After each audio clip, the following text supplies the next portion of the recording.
আমরা আজকে একটি সাময়িক ওয়াকআউটও করতে বাধ্য হয়েছি, কারণ গণতন্ত্র বিরোধী গণবিরোধী অনেকগুলো আইন আজকের এই মহান সংসদে আইনে পরিণত করে আজকে সংসদকে কলুষিত করা হয়েছে।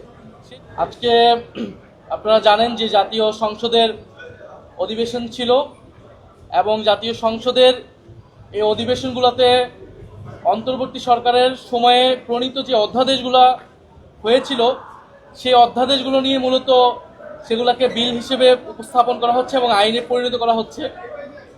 আপনারা জানেন যে একটি বিশেষ কমিটির মাধ্যমে একটা প্রাথমিক যাচাই বাছাই হয়েছিল এই অধ্যাদেশগুলো, যেখানে 98টি অধ্যাদেশে সরকার দল এবং বিরোধী দল ঐক্যমত পোষণ করেছে এবং সরকার দলের পক্ষ থেকে কিছু অধ্যাদেশকে তারা অধিকতর সংশোধনের জন্য বলেছে এবং কিছু অধ্যাদেশকে তারা রহিতকরণ এবং হেফাজতে নিয়েছে।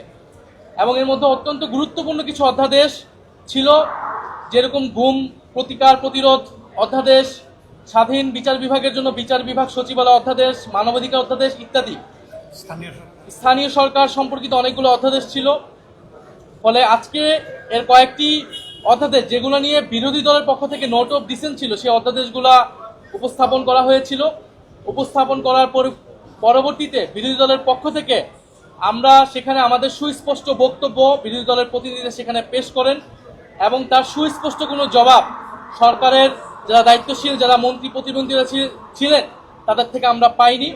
আপনারা জানেন যে আজকে অত্যন্ত গুরুত্বপূর্ণ যা মানবাধিকার বিষয়ক অধ্যাদেশ এবং স্বাধীন বিচার বিভাগের জন্য যে আমাদের এত লড়াই সংগ্রাম, সেই স্বাধীন বিচার বিভাগের জন্য বিচারপতি নিয়োগ অধ্যাদেশ এবং বিচার বিভাগের স্বতন্ত্র সচিবালয়ের যে অধ্যাদেশটি ছিল সেই অধ্যাদেশগুলো কিন্তু তারা বাতিল করে দিচ্ছে।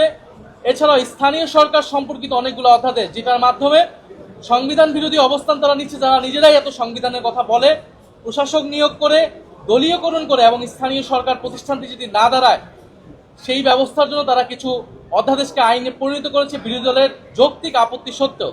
এবং একটা পর্যায়ে মাননীয় বিরোধী দলের নেতার নেতৃত্বে আমরা আজকে একটি সাময়িক ওয়াকআউটও করতে বাধ্য হয়েছি, কারণ গণতন্ত্র বিরোধী গণবিরোধী অনেকগুলো আইন আজকের এই মহান সংসদে আইনে পরিণত করে আজকে সংসদকে কলুষিত করা হয়েছে।